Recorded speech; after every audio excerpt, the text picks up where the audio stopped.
Madame, Monsieur, bonsoir. Bienvenue dans cette nouvelle édition du 25 mai. Le sénateur Adrien Giraud s'en est allé. L'ancien président du mouvement départementaliste mahorais nous a quittés ce jeudi. Une onde de choc pour l'île qui vient de perdre une figure emblématique de Mayotte française. L'hommage est unanime dans le département pour saluer la mémoire du Soroda. Dans ce journal, vous entendrez la réaction de la classe politique et de la population. Et nous accueillons ce soir sur notre plateau l'un de ses proches dans son combat politique, Darkawi Twalha. Nous reviendrons sur la carrière d'Adrien Giraud tout à l'heure.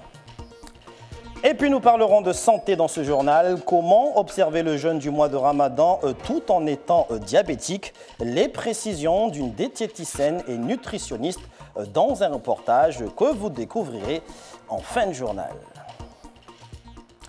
Le sénateur Adrien Giraud nous a donc quittés hier en fin de journée, fervent combattant pour Mayotte française et leader emblématique du parti politique MPM et MDM dont il fut le président. Il a été de tous les combats aux côtés de Marcel Henry, Younous Abamana ou encore Zenam Déré pour ancrer l'île dans la République française et transformer le territoire en département.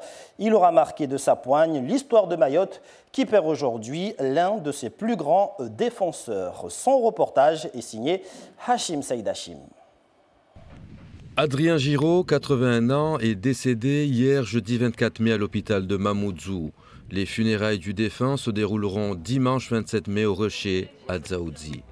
Après des études de gestion, Adrien Giraud s'engage dans l'armée. Il entame ses débuts de militaire de carrière en Algérie lors du mouvement pour l'Algérie française en 1961. Le déclic probable de son engagement en politique peu après à Mayotte. Suite à un concours, il est nommé directeur de Esso Hydrocarbures aux Comores. Mais après une courte expérience, Adrien Giraud démissionne et rejoint le noyau de la résistance à Mayotte au moment où il régnait un esprit d'indépendance à Moroni au début des années 70. Du pain béni, Adrien Giraud intègre le groupe mahorais contre le souhait d'indépendance aux Comores.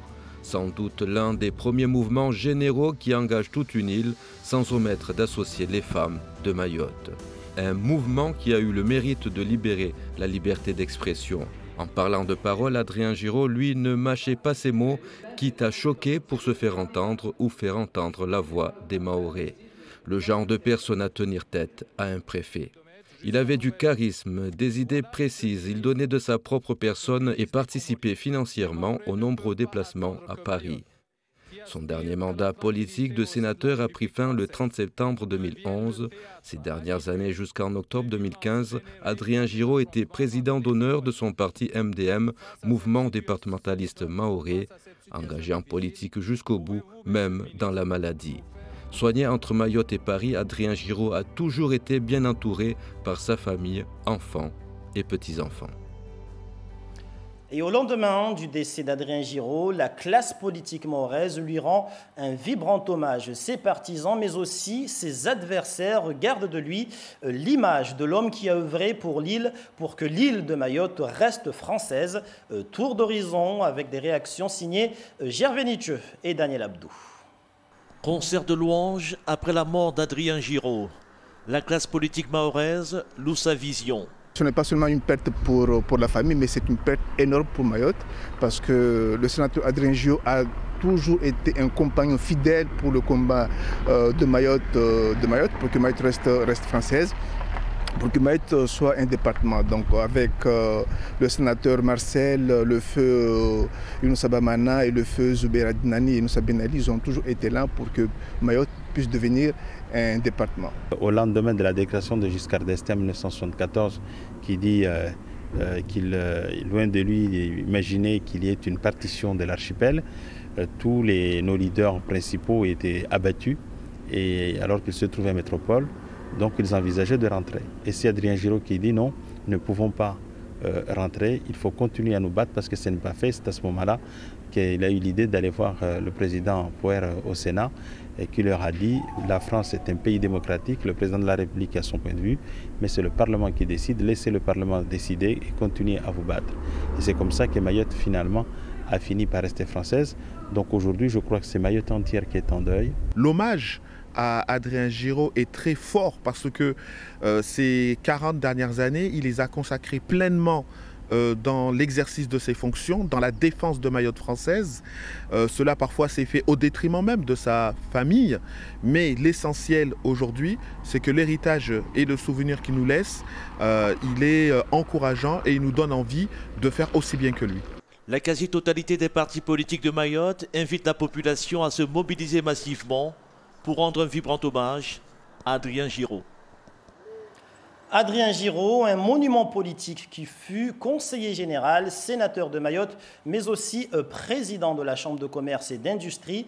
Abdou Kafé Mohamed a sillonné ce matin les rues de la capitale pour recueillir la réaction de la population suite à sa disparition. On l'écoute. Adrien Giraud était un homme de caractère très fort, un homme qui a beaucoup aimé son île et qui s'est beaucoup investi dans le combat pour l'ancrage définitif de Mayotte au sein de la République française. Adrien Giraud a toujours été aux côtés de Marcel pour lui donner les conseils et pour l'encourager dans ce combat, alors qu'à un moment où tout le monde ne croyait plus, lui, il a cru. Je suis vraiment profondément, vraiment tout au fond triste parce que c'est un grand homme qui a quand même défendu farouchement la départementalisation de Mayotte, mais qui a aussi, dans le cadre du développement économique et social, il a beaucoup contribué pour l'île, donc je pense qu'on lui doit beaucoup à Adrien Giraud. Comme tous les Mahorais, je suis très ému, naturellement, ce matin. Sans doute aussi comme tous les gens en fait, qui essayent de travailler en fait, pour construire Mayotte, parce que c'est un des grands précurseurs. C'est aussi une personne qui a été une grande source d'inspiration pour toutes les personnes qui se battent aussi aujourd'hui pour le développement de Mayotte. Donc beaucoup d'émotions ce matin et on sera naturellement présent dimanche pour ses obsèques et avec beaucoup d'émotions. Aujourd'hui, c'est très rare de trouver des gens qui ont ce caractère et qui sont capables d'aller devant les autorités qui nous gouvernent et leur regarder en face et leur dire ce que les Mahorais ressentent sans hypocrisie. Lui, il a été comme ça. Il est source d'inspiration, il y a souvent des références par rapport à tout le travail qui a été fait. Et donc tout ce qu'on voit ici aussi, c'est que ce soit les bâtiments de la Chambre, tout le développement qu'il y a, c'est l'héritage de M. Giraud. Une grande figure de Mayotte, un père pour nous autres, donc un grand homme politicien. Donc nous présentons toutes nos condoléances à la famille. Il a fait beaucoup de choses pour que Mayotte soit là aujourd'hui, donc on est de tout cœur avec cette grande famille. C'est un homme charismatique. C'est un homme de droit, donc il a combattu pour que Mayotte reste française. Donc vraiment, on partage la condoléance avec toute sa famille. C'est une perte assez profonde pour moi, puisque au-delà de l'homme politique qu'il était, et au-delà de ce qu'il a fait, son engagement politique sur Mayotte, c'était un ami, un grand frère, puisqu'il est plus âgé que moi. Donc, pour moi, c'est assez profond, oui. C'est une grande perte, oui. Une tristesse profonde par rapport à l'ensemble de la population mahoraise, mais en particulier sur le monde touristique, parce qu'on sait que c'est l'un des seuls professionnels anciens du secteur et le premier président, bien sûr, de ce secteur d'activité. Et ça nous touche très profondément. Une personne qui nous a beaucoup accompagnés. On ne va pas oublier que l'Office de tourisme a démarré vers la place du marché. Et aujourd'hui, on se retrouve aux Esplanades grâce à ce grand monsieur qui s'est battu depuis tout ce temps. Et le seul hôtel aujourd'hui touristique qui est le Rocher, à savoir le Rocher, qui fait partie de ce monsieur, donc l'un des pionniers de tourisme, mais l'économie tout court. Il a réussi dans le monde des affaires, donc il n'était pas manipulable. Il était fier de sa réussite et n'attendait pas qu'on lui propose quelque chose. Donc il était guidé uniquement par l'intérêt de la population de Mayotte pour que Mayotte réussisse. Il est quand même celui qui a initié l'activité économique. D'ailleurs, avant sa mort, il a demandé à Sharifa Dinani de l'amener discrètement voir le port pour la dernière fois, voir comment le port s'est développé, parce que c'est ce qu'il a toujours souhaité.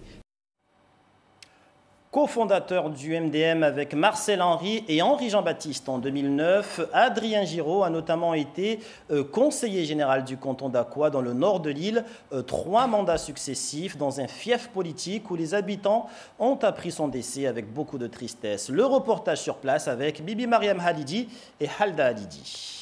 Fin de la prière de vendredi pour les fidèles d'Aqua, un canton et une commune où Adrien Giraud était conseiller général pendant 12 ans.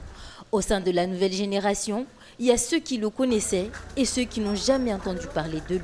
C'est qu'il a servi à Aqua, la commune d'Aqua. J'étais encore, c'était les années 80, je ne sais pas quelle année, mais j'étais encore petite. J'ai pas vraiment vécu, comment dirais-je, son mandat à Aqua, parce que moi je suis très jeune, donc je ne sais pas exactement ce qu'il a fait dans la commune, quoi. Mais bon, en tant qu'habitant de Aqua, je pense qu'il a contribué à beaucoup de choses au développement de la commune d'Aqua. Alors aujourd'hui, on a appris le décès d'Adrien Giraud. Le connaissez-vous? Non, je ne connais pas la personne en question. Le décès de cette figure emblématique fait beaucoup de malheureux, parmi lesquels Adia et Katuna. C'est une triste nouvelle pour nous, mais que faire contre la volonté de Dieu? Il est mort et nous ne pouvons que l'accepter. Il a beaucoup œuvré dans la commune d'Aqua. C'est grâce à lui que nous avons des routes aujourd'hui, de l'éclairage public, de l'eau. Et c'est aussi lui qui a construit la mairie. Dieu merci. Nous ne lui remercierons jamais assez pour tout ce qu'il nous a apporté à Aqua. Si nous pleurons sa mort aujourd'hui, c'est tout à fait normal.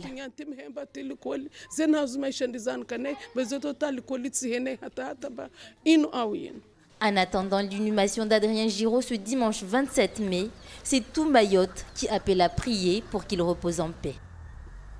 Outre son triple mandat de conseiller général à Aqua, Adrien Giraud a été élu sénateur de Mayotte en septembre 2004 pour un mandat jusqu'en 2011. Je vous propose de revenir sur cette victoire électorale, un reportage réalisé en 2004 par Hakim Ali Saïd et Abdou Kafé Mohamed. Adrien Giraud akanama thamanini na moja afariki ya huo 24 wa Mei harmo la pitali ya Momoju ya madzio ya hitso isuku ya mfumubili.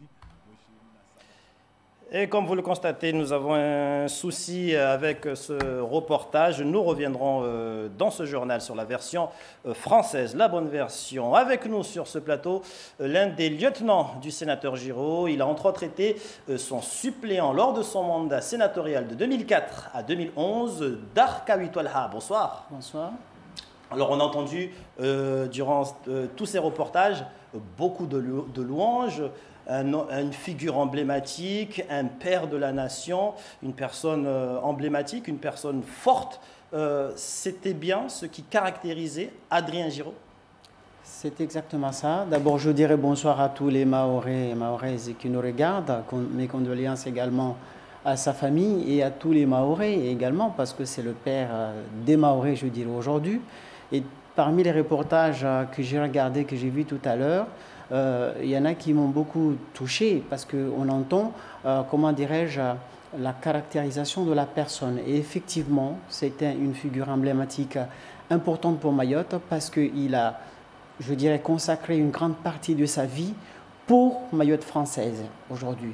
En quelque sorte, je dirais aujourd'hui, un certain nombre d'anecdotes démontrent exactement l'origine, je dirais, de la devenir de Mayotte aujourd'hui en tant que département français. Je citerai cette histoire, on raconte souvent, mais on ne connaît pas les anecdotes. Le télégramme qu'il a envoyé au président du Sénat, au président de la République à l'époque, Valéry Giscard d'Estaing, au Premier ministre, au Parlement, les sénateurs et les députés, pour dire tout simplement que les Comores avaient déclaré en 1974 par la 1975 leur indépendance de manière unilatérale en incluant Mayotte à l'intérieur. Donc je dirais, les grandes figures à l'époque, Marcel Henry, Bamana et les autres, à un moment donné, ils avaient baissé les bras, c'était peine perdue. Et lui, il s'est réveillé, je dirais, en questionnant le président du Sénat de l'époque, M. Alain Poher, qui lui a répondu que M. Giraud, non, le président de la République ne pourra pas prendre tout seul ce genre de décision. C'est au Parlement de prendre la décision. Et à partir de là, il s'est réveillé un dimanche matin. C'est une anecdote assez intéressante à écouter. Un dimanche matin, il n'y a qu'une seule poste à Paris qui ouvre, c'est la poste de Louvre. Il est allé rapidement à la poste de Louvre pour envoyer un télégramme aux autorités de la République française à l'époque. Et arrivé à la poste, il s'est rendu compte qu'en fait, il n'avait même pas d'argent. Du coup, il a laissé des gages, il a laissé sa montre, sa pièce d'identité et sa chevalière à la dame qui était là, en le suppliant, madame, d'envoyer ce télégramme au destinataire que je viens de citer. Et à ce moment-là, la dame a envoyé le télégramme, et en attendant, lui, il est allé chercher l'argent et il a payé. Et c'est à partir de là qu'est renée une autre flamme au niveau des élus de Mayotte à l'époque. Le sénateur Henry était à Nantes et il l'a appelé quand il a entendu les télégrammes cités dans les médias et partout. Et là, ils sont repartis. Et c'est à partir de là qu'on a pu aujourd'hui garder Mayotte dans la France et qui n'est pas parti dans l'indépendance unilatérale qui a été déclarée par les Comores à ce moment-là. C'est parmi les anecdotes qui caractérisent la personne. C'est un homme de caractère, c'est un homme généreux, c'est un homme dévoué, c'est un homme impliqué. Quand il a un but, il va tout droit. Et c'est ainsi, je dirais, il a agi parfois en sous-marin. Donc, quand je dis en sous-marin, on voyait souvent d'autres personnes au devant de la scène, mais derrière, c'était un homme qui travaillait beaucoup pour la réussite du combat qui était mené par les Mahorais depuis tout ce temps-là. J'entendais Jacques Martial qui disait tout à l'heure, c'était un homme incorrompable parce que tout simplement, il a réussi économiquement. C'est un homme d'affaires. Donc, quand on regarde aujourd'hui, il a poussé le monde économique de Mayotte aujourd'hui à ce qu'il est un petit peu aujourd'hui. Il y a peut-être encore du chemin à faire, mais quand on regarde la Chambre professionnelle, il a été président de la Chambre des métiers à l'époque, la construction des bâtiments, c'est lui. Tout à l'heure, on a cité la Chambre, on a cité le comité de tourisme. Aujourd'hui, les bâtiments, c'est lui. Le port, le deuxième quai, c'est lui. Président de la commission permanente en tant que conseil général à l'époque, et des finances en même temps. Un grand nombre de développement de Mayotte sort de lui. Je parlerai des routes, de l'électricité, de l'adduction d'eau, des écoles à l'époque. Donc je dirais c'est un homme, franchement, qui savait ce qu'il voulait et qui écoutait les Mahorais et qui savait comment traduire ce que les Mahorais voulaient aujourd'hui. Alors, on sait qu'il a été notamment président du MDM, auquel vous avez fait partie. Quel président était-il ? Alors, c'est un président très rassembleur, que je dirais. Le MDM a été créé à l'époque par M. Bamana, M. Le Feu Bamana, qui repose en paix, et également Marcel Henry, Zoubera Dinan et les autres. Alors, il était très rassembleur parce que, je dirais, il finançait en quelque sorte le fonctionnement petit à petit d'une manière, de plusieurs manières, la réussite de ce mouvement. D'accord ? Il était trésorier, il était également, quand je dis rassembleur, il se donnait le temps d'aller vers les Mahorais aux quatre coins de l'île pour en tout cas encourager, comment dirais-je, à ce mouvement. Il est devenu président après parce qu'il y a eu un peu de scission, vous connaissez un peu l'histoire, mais une fois qu'il est resté président du MDM, j'ai travaillé avec lui pendant ces périodes-là et c'est un homme très droit, c'est un homme très réglo, c'est un homme de droit et de loi en même temps et ça a fonctionné très bien. Petit à petit, il était pris, bien entendu, par ses missions des sénateurs et le MDM, je dirais, a perdu un peu de sa force. Il existe aujourd'hui et il n'empêche, il est quand même resté, malgré ça, président d'honneur jusqu'à son décès hier. Et on rappelle que les obsèques auront lieu ce dimanche, c'est bien ça? C'est exactement ça. Ça sera ce dimanche à Dzaoudzi, à l'exil chez Michel. Merci Darkawi Tolha pour avoir accepté de témoigner sur la disparition d'Adrien Giraud. Merci beaucoup, Papino. Je vous le disais tout à l'heure, outre son triple mandat de conseiller général à Hakwa, Adrien Giraud a été élu sénateur de Mayotte en septembre 2004 pour un mandat jusqu'en 2011. Je vous propose de revenir sur cette victoire électorale. Un reportage réalisé en 2004, la bonne version, par Hakim Ali Saïd et Abdou Kafé Mohamed. Au tout début de cette sénatoriale 2004, Adrien Giraud n'avait pas beaucoup de soutien, même au sein de son parti, le mouvement départementaliste du sénateur Marcel Henry. Ce dernier avait choisi des jeunes, Abdoulatif Ali et Moutar Salim, pour assurer la relève au palais de Luxembourg. Adrien Giraud, croyant en sa bonne étoile, s'est engagé corps et âme dans la bataille. La campagne fut dure et cela relève la saveur de la victoire, dit-il. Arrivé en 3e position à l'issue du premier tour, il a obtenu le retrait de la course de ses amis candidats du MDM. Un coup de fil depuis Paris du sénateur Henry serait passé par là. Je voudrais d'abord également remercier le sénateur Marcel Henry de m'avoir permis aujourd'hui d'être son successeur. Pourquoi? Parce que c'est un grand sénateur. La preuve, pour remplacer Marcel Henry, le gouvernement a donné 2 sénateurs pour Mayotte. Ça veut dire que c'est un monument historique. Adrien Giraud a gagné grâce à son influence et à ses relations politiques. Adrien Giraud a été conseiller général de la localité d'Akwa, conseiller économique et social de Mayotte, et depuis des années, il est de ceux qui prennent d'importantes décisions au sein de la chambre professionnelle. Le sénateur Giraud entend mettre son expérience au service de Mayotte.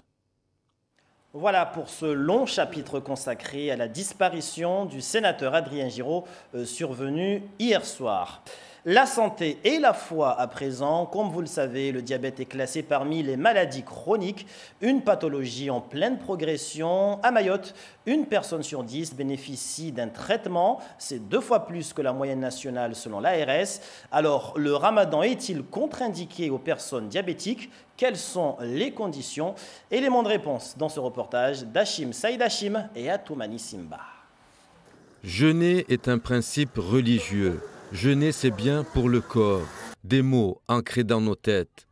Mais jeûner perturbe aussi nos habitudes alimentaires. Alors peut-on concilier le ramadan et une maladie chronique comme le diabète? Difficile d'y répondre car chacun a son niveau de risque. On doit prendre son traitement, s'il y a un traitement à ce moment-là, et manger donc un premier repas qui va être composé d'aliments qui contiennent des sucres dits lents, qui vont être utilisés lentement par l'organisme. Une personne diabétique doit apprendre à gérer son traitement, quelle que soit la période, surtout celle où l'estomac est très sollicité. Il est clair qu'observer le jeûne sans l'avis des médecins est une erreur. Il y a des possibilités de jeûner quand on est diabétique avec certains traitements, avec quand même des précautions alimentaires. Et puis, comme je vous disais tout à l'heure, savoir comment pallier aux hypoglycémies. Donc, il y a quand même des choses à connaître.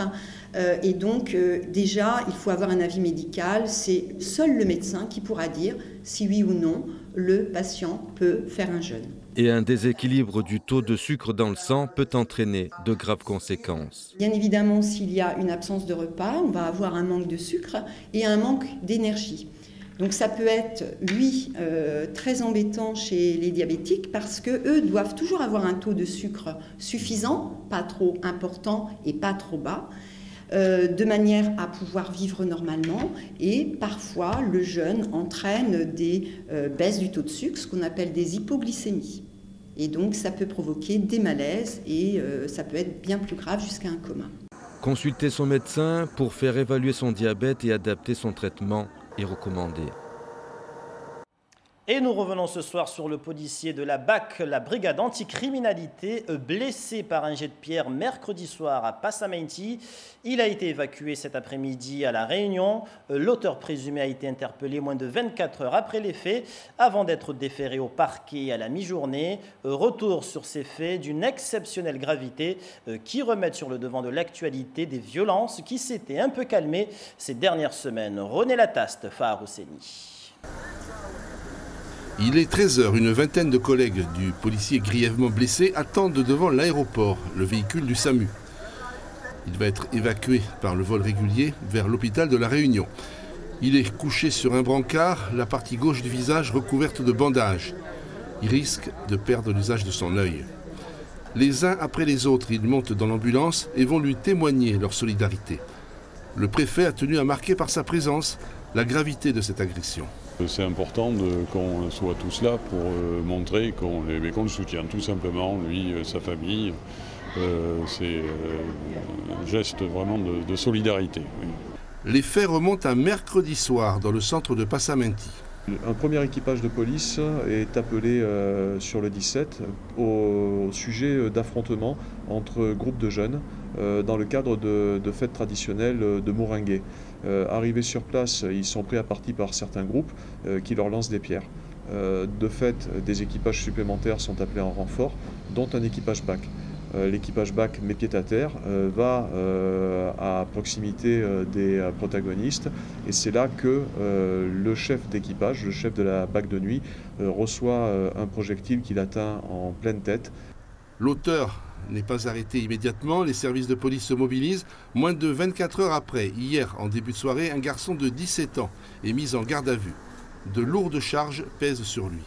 Il a été déféré ce jour à 13h devant les magistrats du parquet, probablement pour une mise en examen et une ouverture d'infos. Les faits qui lui sont reprochés, ce sont des violences aggravées sur une personne dépositaire d'autopriorité publique, à savoir un policier, avec en plus les circonstances aggravantes. Pour les responsables syndicaux de la police, cette agression repose la question des peines encourues. Une nouvelle fois, c'est encore l'intégrité physique d'un fonctionnaire qui a été atteinte, avec préméditation. Donc l'auteur de cet acte lâche et ignominieux a été interpellé, placé en garde à vue. Nous attendons maintenant de la justice, et le code pénal, fort heureusement, nous soutient, une peine exemplaire, aussi lourde que les dégâts causés. Dès hier soir, des effectifs supplémentaires sont sur le terrain du secteur de Passamenti-Tsunzu, renforcés par un peloton de gendarmerie mobile. Une présence qui se poursuivra dans les jours à venir. Et puis l'actualité, c'est aussi ces tremblements de terre à n'en plus finir. Plus de 700 en 2 semaines. Et ce matin, 4 séismes ont secoué le département, dont un de magnitude 5,3 à 9h37. Plusieurs établissements ont évacué leur personnel. C'est le cas du conseil départemental. Plus de 200 personnes ont évacué le bâtiment dans un certain affolement. Des fissures sont apparues sur le sol et des portions de murs. On écoute les explications du responsable du comité d'hygiène et sécurité du conseil départemental. Il est au micro de René Lataste et Farah Housseni. Comme vous savez, on est dans une situation de crise à Mayotte, donc des séismes répétitifs. Là, on est à 700 depuis 2 semaines. Donc, et tout à l'heure, il y a eu un fort tremblement au niveau des bâtiments. Les gens ont peur. Il y a eu de la panique quand même au niveau des étages et les gens, tout le monde essaie de se sauver. Donc, par mesure de précaution, la direction générale, par intérim, a décidé d'évacuer tout le monde aujourd'hui. Jusqu'à quand? C'est-à-dire jusqu'à ce qu'on ait examiné les fissures qu'on a pu voir? Non, c'est juste la journée, la matinée. Donc les gens sont partis aujourd'hui pour le vendredi. Donc on est en période de Ramadan, on finit à 11h au midi en fonction de l'heure d'entrée.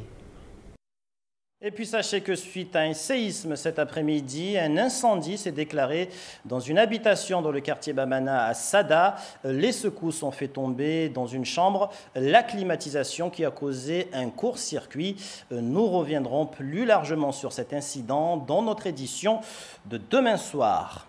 Voilà tout pour l'actualité de ce vendredi 25 mai, essentiellement marqué par la disparition du sénateur Adrien Giraud, figure emblématique et leader charismatique dans la lutte politique pour Mayotte française. Il s'est éteint ce jeudi 24 mai à l'âge de 81 ans. Ses obsèques auront lieu ce dimanche à Dzaoudi en Petite Terre à 13h. Merci pour toute votre attention à ce 19h. Dans un instant, vous serez avec Darwesh Daou pour le journal en maoré. Quant à moi, je vous retrouverai demain soir à 19h pour le journal du week-end. Très belle soirée à tous sur Mayotte Première et à demain.